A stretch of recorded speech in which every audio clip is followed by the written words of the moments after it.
My name is Sarah Johnson. I was gazing at the golden-hued evening sky from the window of our home in a quiet suburban neighborhood outside Boston. Even at 38, the green eyes reflecting in the mirror still retain the same sharpness from when I worked at a top-tier advertising agency.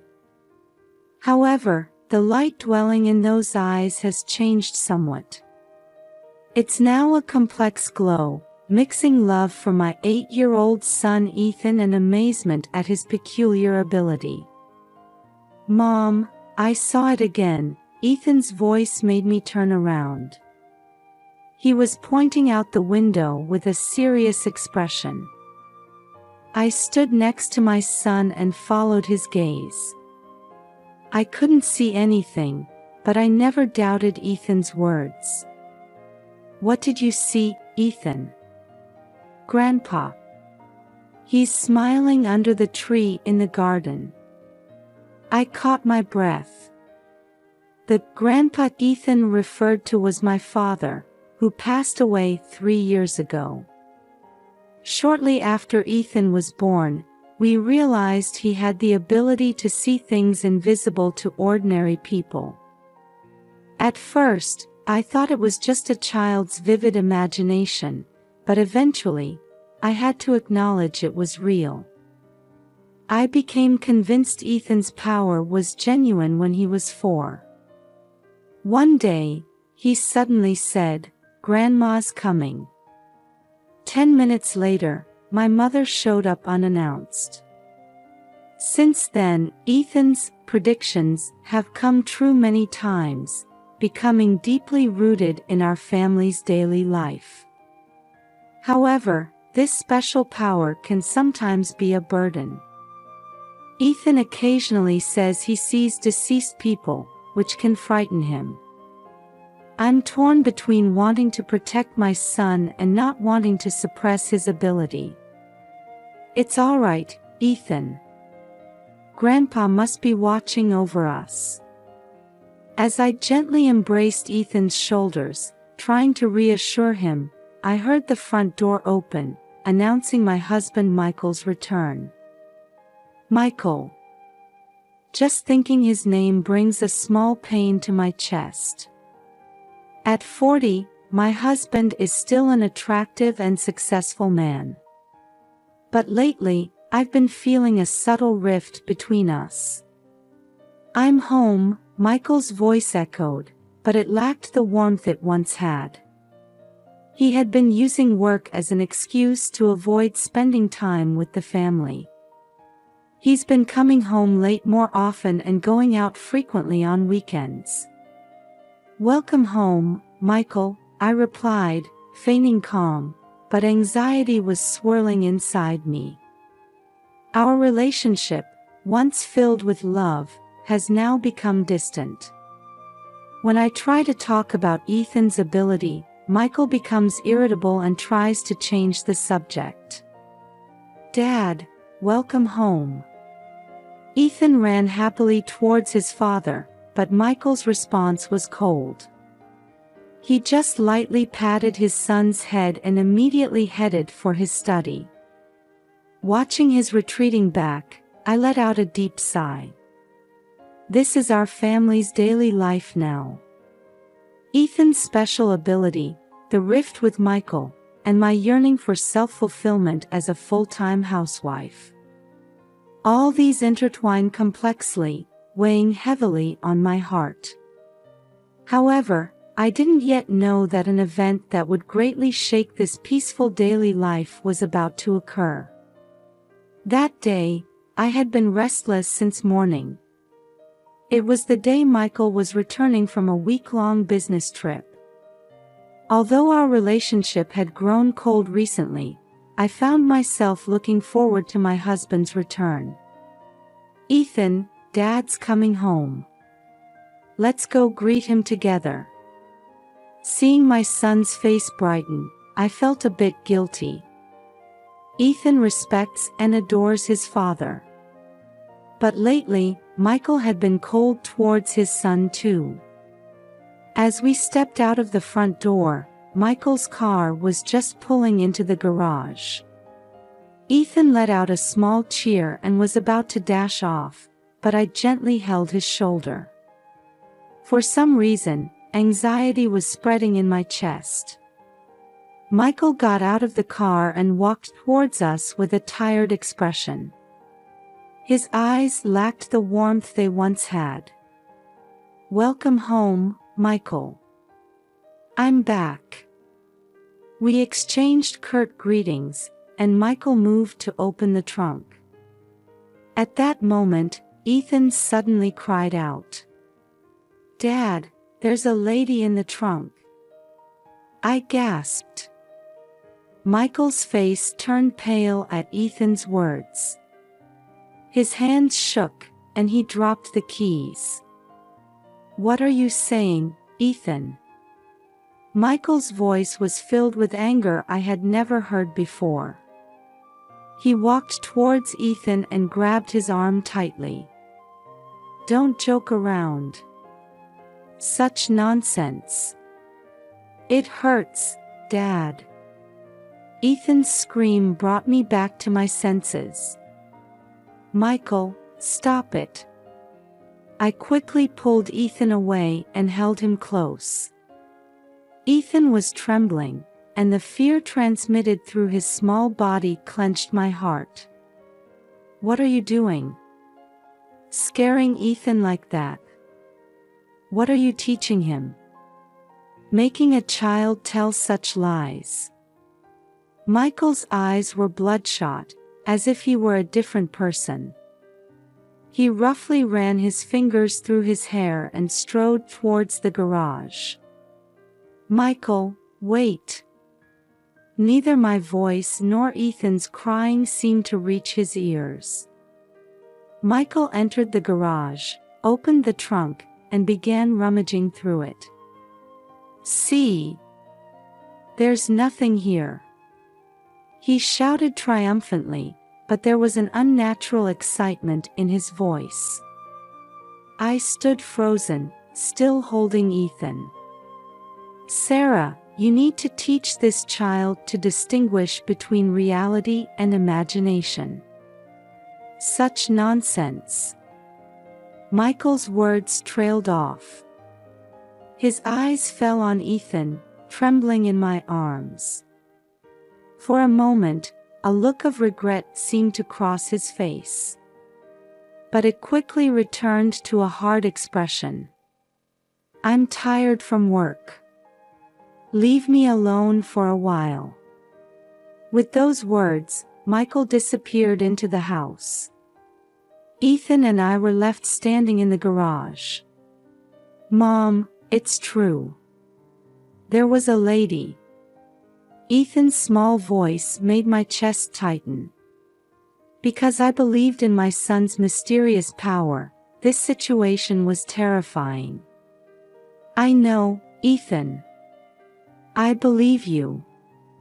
I gently stroked my son's head while staring at the house where Michael had disappeared. The unease that had been building up, and today's events. I can't ignore it anymore. I need to know the truth. That night, after Ethan had fallen asleep, I made a decision. Tomorrow, after Michael leaves for work, I'll check the car trunk. Whatever the truth may be, I have the courage to face it. To protect my family. The next morning, I woke up feeling uneasy.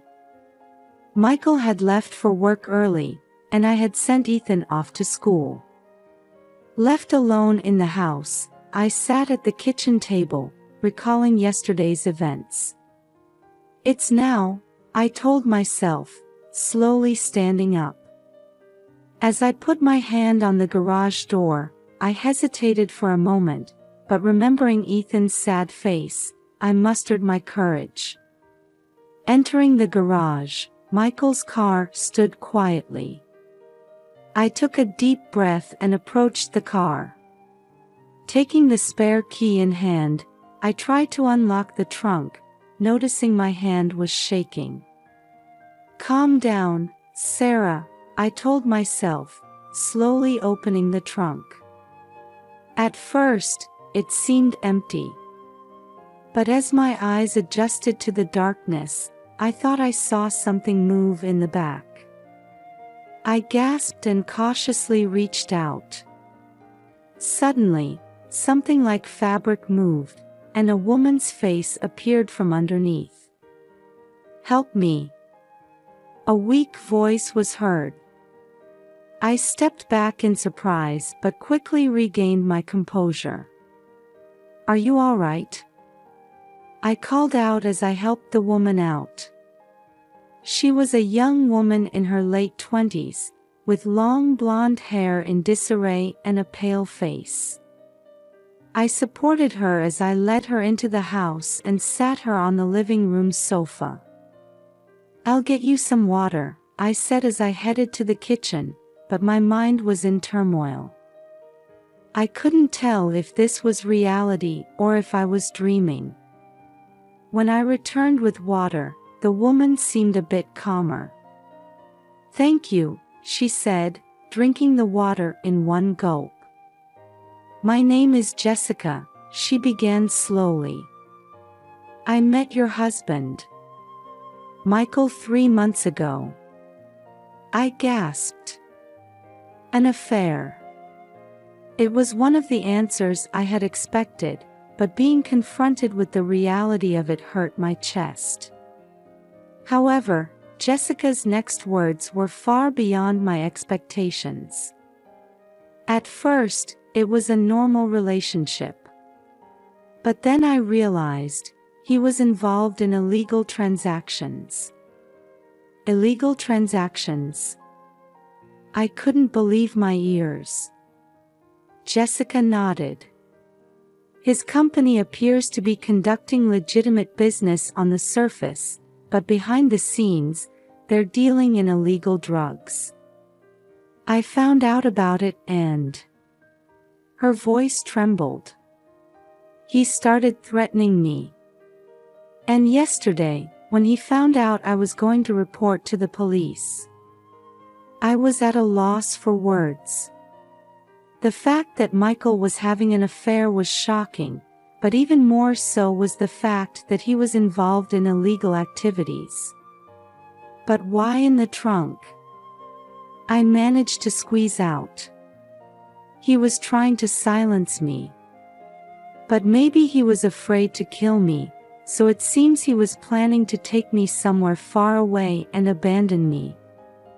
In my mind, Michael's abnormal reaction yesterday came back to me. Now I understood why he had been so upset and exploded in anger at Ethan's words. "We need to report this to the police," I said, taking out my smartphone. But at that moment, I heard the front door open. "Sarah, it's me. I forgot some documents and came back to get them." It was Michael's voice. Jessica and I looked at each other, frozen. Footsteps approached. I quickly hid Jessica in the closet and took a deep breath, trying to appear calm. "Sarah, where are you?" Michael's voice came from the hallway. "I'm here, in the living room," I answered, suppressing my trembling voice. The moment Michael entered the living room, I noticed his eyes quickly scanning the room, as if searching for something, or someone. "What's wrong?" I asked, trying to sound as natural as possible. No," he answered nervously. "I'm looking for some documents. Haven't you seen them?" "I'm sorry, I didn't notice." Michael walked around the room, starting to search here and there. His movements didn't seem like just looking for documents. Sweat beaded on his forehead, and he occasionally glanced at me. Suddenly, there was a small sound from the closet. I saw Michael's body tense for a moment. "Didn't you hear something?" His voice was tinged with tension. "Isn't it just your imagination?" I feigned calmness, but my heart was pounding fiercely. Michael slowly began to approach the closet. I held my breath, desperately thinking about what to do. If he found Jessica like this? That's when it happened. The doorbell rang. At the sound of the doorbell, Michael and I froze simultaneously. After a moment of silence, Michael turned to me and said in a low voice, "No one should be coming." His eyes clearly showed suspicion. I took a deep breath and, trying to appear as calm as possible, said, "I'll get it," and headed for the front door. When I opened it, Ethan was standing there. His homeroom teacher was standing next to him, looking concerned. "Ethan, what's wrong?" I asked, my voice a mix of surprise and relief. The teacher explained, "Ethan suddenly felt unwell. He said he wanted to go home, so I brought him." At that moment, Ethan whispered in my ear, "Mom, Grandpa said we needed to come home." I caught my breath. Ethan's mysterious power had sensed something again. "Thank you very much." "I'm sorry for the trouble," I said to the teacher, and led Ethan into the house. When we returned to the living room, Michael was standing there, looking uneasy. His eyes fixed on Ethan, his expression a mix of complex emotions. "What's wrong, Ethan?" Michael's voice held more irritation than concern. That's when it happened. The closet door slowly opened, and Jessica appeared. With trembling hands, she pointed at us and said in a shaky voice, "I can't hide anymore." The air in the room froze in an instant. The color drained from Michael's face, and he tried to say something but couldn't form words. Suddenly, Ethan asked, "Dad, why are you lying?" "Grandpa said you were doing bad things." Michael sank to the floor, as if crushed by his son's words. I just... At that moment, we heard sirens. Someone had called the police. The next few minutes felt like a dream. Police officers entered the house, assessed the situation, and restrained Michael. Jessica began giving her testimony in tears, while I held Ethan close, staring blankly at everything unfolding before me. After the police interrogation was over and the house became quiet again, I finally began to accept reality. Michael's hidden face, his criminal activities, and his betrayal of our family. Now that everything had come to light, a quiet determination was growing within me. After putting Ethan to bed, I sat at the kitchen table, deep in thought. What should I do now? The answer was clear. The next morning, I called a lawyer to discuss divorce proceedings. Then, I explained the situation to my parents and decided to stay at their home for a while. As I packed our belongings, I looked out the window. A fresh breeze was blowing, as if announcing the start of a new season. "Mom, where are we going?" Ethan asked anxiously. I hugged my son and said gently, "We're going to a new home. Grandma and Grandpa's house. We're going to start a new life there." Ethan thought for a moment, then nodded slightly. "Okay, I understand. But what about Dad?" I took a deep breath and carefully chose my words. "Dad, we won't be able to see him for a while. But Mom will be by your side, Ethan." Let's do our best together." Holding my son's small hand tightly, I renewed my determination. The road ahead won't be easy. But with Ethan's special ability and the bond between us, mother and son, we should be able to overcome any difficulty. Before leaving the house, I looked back one last time, and memories of our once happy days flashed through my mind like a kaleidoscope. But those are now in the past. It's time to find a new life, new happiness. "Well then, shall we go?" I said, and we